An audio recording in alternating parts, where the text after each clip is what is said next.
Presiden Amerika Syarikat Barack Obama yang menghadiri sidang kemucan NATO terakhir beliau sebelum mengundur diri tahun hadapan berikrar bahawa Amerika beri komitmen ketenteraan jangka panjang untuk memastikan keselamatan di Eropah dan mempertahankan kesemua sekutunya.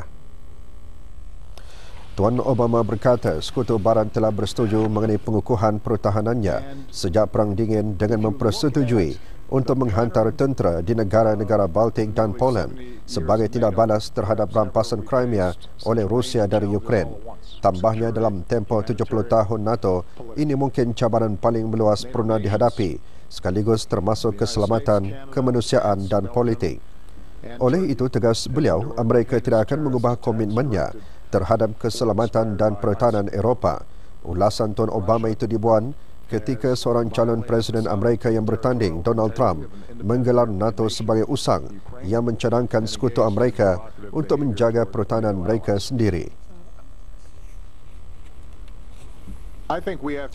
Dalam hal lain, Tuan Obama juga berkata beliau menjangkakan Britain dapat bertahan setelah meninggalkan Kesatuan Eropah dalam penghutang suara bulan lalu serta bimbang mengenai Britain, Eropah dan ekonomi global berikutan langkah tersebut. Tambahnya, sebagai sahabat, sekutu dan rakan perdagangan bersama Britain dan EU, menurutnya Washington mahu melihat proses rundingan dan persahabatan rapat seperti sebelumnya di masa hadapan.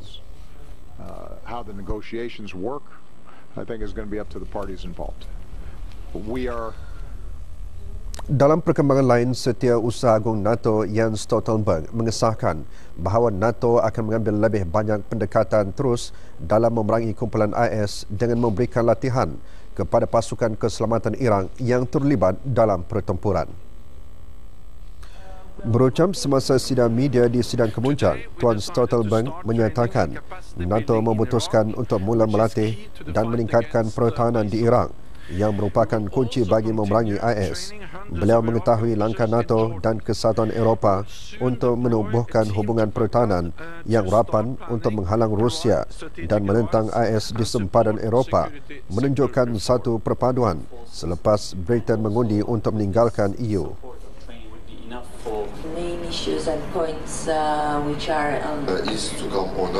Setelah pemergian Britain, EU dan NATO menandatangani satu kerjasama Jumaat lalu untuk berkongsi makluman dan kerjasama lebih rapat yang turut dicetuskan oleh kebimbangan mengenai serangan cyber Rusia, krisis pendatang dan kegagalan negara-negara di kejiranan Eropah. Eropah kini berdepan ancaman-ancaman di sempadan daripada rampasan Crimea di Ukraine sehingga krisis pendatang yang melarikan diri dari Afrika Utara dan Timur Tengah.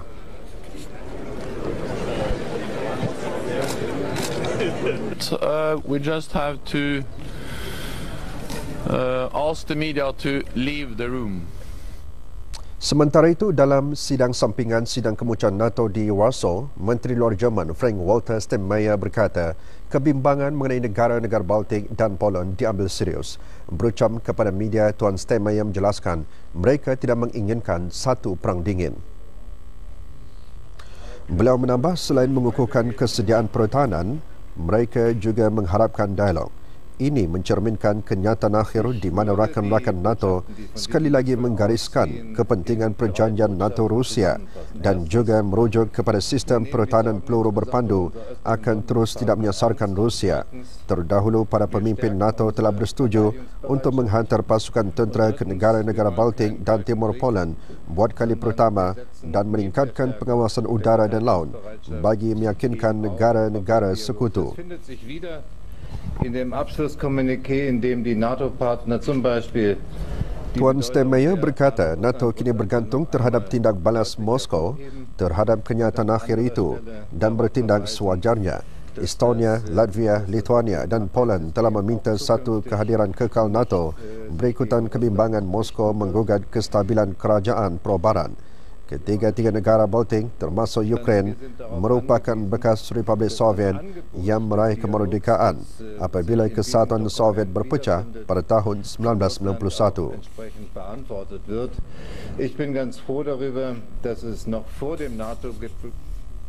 Tentera Iraq berjaya menawan semula 2 buah kampung daripada IS di wilayah Anbar. Dibantu oleh pasukan anti pengganas, tentera Iraq berkata mereka berjaya menguasai kampung Al-Buresha dan Tiwe di utara Bandar Ramadi. Serangan yang dilancarkan merupakan sebahagian daripada serangan lebih luas oleh tentera Iraq ke atas kumpulan IS yang menawan beberapa kawasan pada tahun 2014. Tetapi kini mula berundur akibat serangan pasukan tentera dengan dibantu oleh Pakatan Tentera yang diketuai Amerika Syarikat.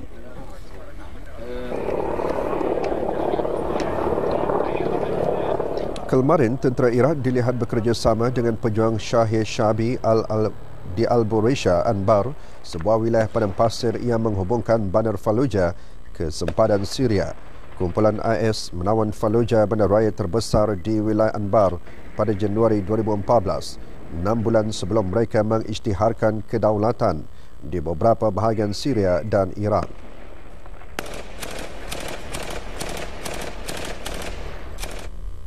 Di Syria, footage video yang dimuat naik oleh kumpulan IS memperlihatkan sebuah helikopter ditembak jatuh dan terhempas berdekatan bandar Palmyra.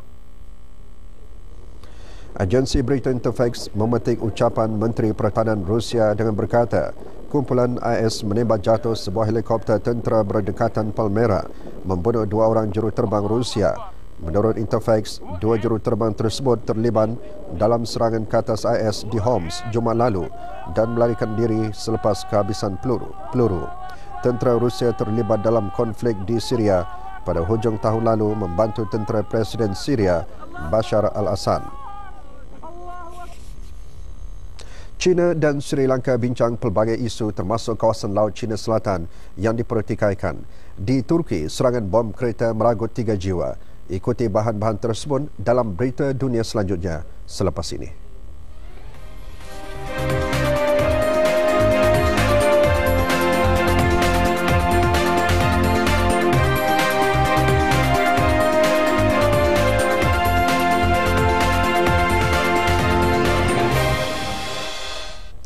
Menteri Luar China Wang Yi mengadakan pertemuan bersama Perdana Menteri Sri Lanka Ranil Wickremesinghe bagi membincangkan pelbagai isu termasuk kawasan maritim di Laut China Selatan yang dipertikaikan.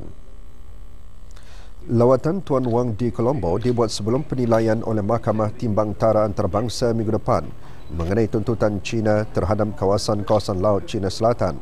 Semasa lawatan, Menteri Luar China berkata negaranya menantikan pelaksanaan persetujuan penting yang dicapai oleh kepimpinan meningkatkan kerjasama politik, perdagangan dan pelaburan, kapasiti perindustrian, pelancongan dan hubungan kerjasama strategik di antara kedua-dua buah negara.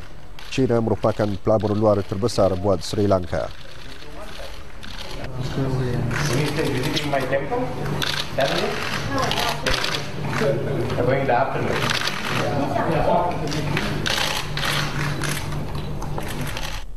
Militan Kurdish bertanggungjawab atas serangan bom kereta di pangkalan tentera di tenggara Turki dan kemudian melepaskan tembakan ke arah bangunan tentera semalam. Kejadian tersebut membunuh 2 anggota tentera, seorang orang awam dan mencederakan berpuluh yang lain. Pihak tentera dan pemberontak Parti Pekerja Kurdistan PKK bertempur setiap hari sejak perjanjian gencatan senjata 2 tahun antara kedua-dua pihak dicabuli pada Julai tahun lalu. Pertempuran telah membunuh ribuan militan, anggota keselamatan dan orang awam. Pengeboman kereta terbaru menyasarkan perkampungan Sevizlik di wilayah Mardin, berhampiran sempadan Syria sekitar 12.40 tengah hari waktu tempatan. Pihak tentera segera menghantar askar untuk menangkap para penyerang. Mereka berkata mangsa dalam serangan tersebut termasuk 23 anggota tentera, 3 orang dalam keadaan teruk dan 14 orang awam, termasuk seorang penjaga kampung yang membantu tentera dalam operasi keselamatan. Serangan berlaku sehari selepas tentera Turki membunuh 19 pejuang PKK dalam pertembungan di wilayah Kurdish. Dalam kejadian berasingan di utara kampung Biskal, wilayah Van, anggota pasukan keselamatan yang memusnahkan bahan letupan yang ditanam di tepi jalan bertempur dengan militan PKK, membunuh 2 orang militan. Lebih 40,000 orang telah terbunuh dalam konflik sejak PKK yang direka kumpulan pemberontak oleh Turki dan Sekutu Barat mula muncul pada tahun 1984. Ketika Presiden Selatan Sudan Salva Kiir dan Naib Presiden Riek Machar memberi penerangan kepada wartawan bagi rundingan menamatkan peperangan antara Pakatan Pembangkang, satu serangan terbaru tercetus di bandar negara itu. Para pegawai berkata sekurang-kurangnya 115 askar maut dari kedua-dua pihak dalam peperangan yang tercetus di Bandar Juba. Serangan tersebut merupakan cetusan terbaru dalam perang saudara yang bermula pada Disember 2013 selepas Kiir memecat Machar sebagai Naib Presiden. Satu perjanjian keamanan pada Ogos lalu menamatkan peperangan, tetapi kedua-dua pihak belum lagi mengendurkan tentera masing-masing. Pertempuran bersenjata pada Khamis dan semalam merupakan keganasan besar pertama di Bandar Juba sejak Machar kembali ke bandar itu pada April selepas beliau dilantik semula sebagai Naib Presiden. Para pakar memberi amaran yang negara itu berisiko kembali jatuh ke dalam konflik, melainkan kedua-dua pihak bergerak sehaluan bagi memeterai pelan keamanan.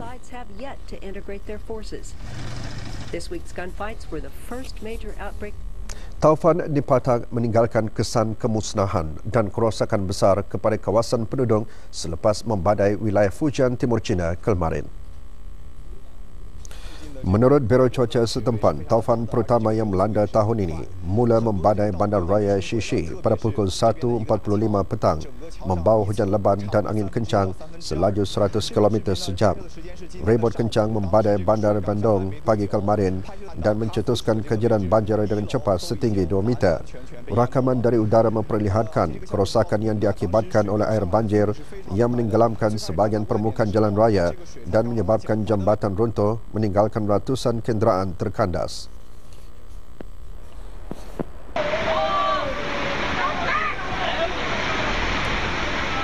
Bandar Bandung menjadi gelap malam kemarin tanpa bekalan kuasa yang juga mengakibatkan sistem perhubungan setempat terputus. Banyak bangunan runtuh dan kenderaan dihanyutkan oleh banjir. Anggota penyelamat sibuk menjalankan operasi menyelamat sepanjang hari selepas ribut meninggalkan kesan kemusnahan. Ketika taufan terus bergerak menuju barat laut, ia dijangka membawa hujan lebat ke beberapa kawasan di Fujian dan kejiranan wilayah Jiangxi. 拿我自己的身高来跟这个痕迹做一个，这一侧全部都被冲毁了，都已经可以看到里面的房子了。 Juga di China, para penyelamat mula mengeluarkan mangsa yang terselamat dari kejadian tanah runtuh di barat laut wilayah Zhejiang selepas memperbaiki jalan untuk memasuki kampung terpencil. Helikopter dihantar untuk memindahkan mangsa dari lembah di pergunungan Kunlun, sementara para askar bertungkus lumus mencari mangsa yang terselamat di bawah timbunan tanah. Sejumlah 150 ekor keldai juga dihantar untuk memindahkan orang kampung dan harta benda mereka disebabkan kenderaan yang tidak dapat memasuki kawasan berkenaan melalui jalan gunung. Para penyelamat berkata usaha-usaha pemindahan akan berakhir hari ini dan akan lebih banyak kelengkapan dihantar ke sana bagi membantu operasi penyelamat. Sekurang-kurangnya 35 orang terbunuh selepas tanah runtuh disebabkan hujan lebat melanda kampung di Pekan Kokyar di daerah Yecheng, wilayah Kashgar. Kejadian tanah runtuh itu menimbus berpuluh rumah dan memutuskan laluan perjalanan, bekalan elektrik dan perhubungan, menjadikan kerja-kerja menyelamat sukar dijalankan. Berita dunia pagi ini juga memuatkan bahan-bahan menarik, antaranya sebuah zoo di tengah India mempamerkan seekor ular berkepala dua, dan di Peru, hotel yang tergantung di tepi curam tarik perhatian orang ramai. Ikuti berita mengenainya selepas ini.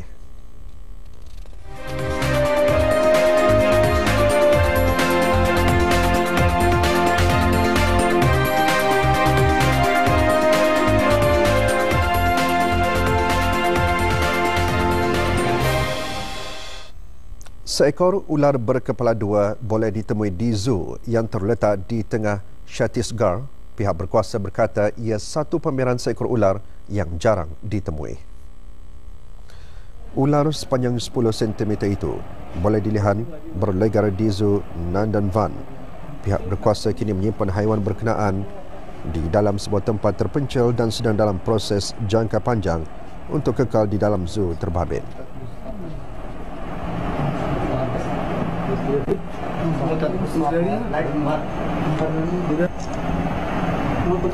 Menurut pengawal zoo, ular ini perlu dipastikan kesihatannya bagi membolehkan para pengunjung melihatnya.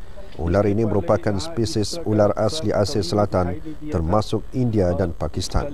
Walaupun ia spesies yang dilindungi, penyeludupan dan pemburuan haram spesies ini merupakan perkara biasa. पर्यटक को ही दिखाया जाएगा, इसलिए अभी उसको अलग से ही रखा गया है। सर कितनी लंबाई होगी इसकी? 10 सेंटीमीटर है। अच्छा। Sebuah muzium di Mexico City meraihkan ulang tahun ke-130 kepada seorang pelukis terkenal, Diego Rivera, dengan menghimpunkan hampir 200 hasil seni dalam kerjaya pelukis tersebut. Pameran ini digelar Diego Rivera Revision of North America. Ia meraihkan kerjaya pelukis kelahiran Meksiko itu sebagai artis terkemuka Amerika Utara dan pengaruhnya dalam menggabungkan artistik Eropah dan Meksiko ke Amerika Syarikat. Pameran di Muzium Mural Diego Rivera menayangkan hasil ukiran, lukisan dan gambar Diego Rivera. Kebanyakan hasil pameran itu berhubung secara langsung kepada tempoh artis Meksiko itu berada di San Francisco, Detroit dan New York, Amerika Syarikat antara tahun 1930 hingga 1940. Jurucakap muzium Luis Rioscaso memberitahu wartawan yang pameran ini memperlihatkan pengaruh Rivera di Amerika Syarikat. Hampir kesemua hasil seni Rivera muncul dalam bentuk lukisan besar yang menunjukkan hasil sukar artis tersebut. Di peringkat antarabangsa, Diego Rivera dikenali sebagai suami Frida Kahlo, di mana hubungan pasangan itu memberi inspirasi kepada artis paling telang termasuk Hollywood. Pameran akan dibuka sehingga 30 Oktober ini.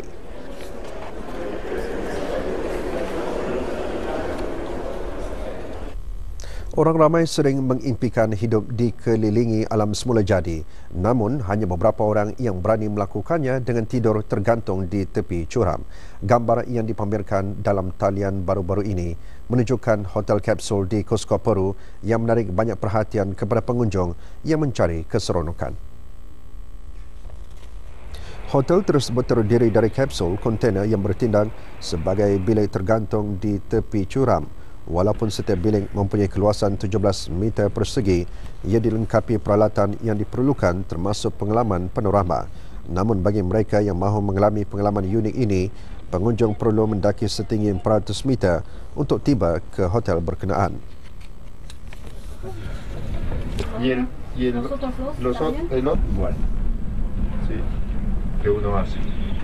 Pada awalnya, pengasas hotel tersebut tidak menyukai idea membina hotel berkenaan.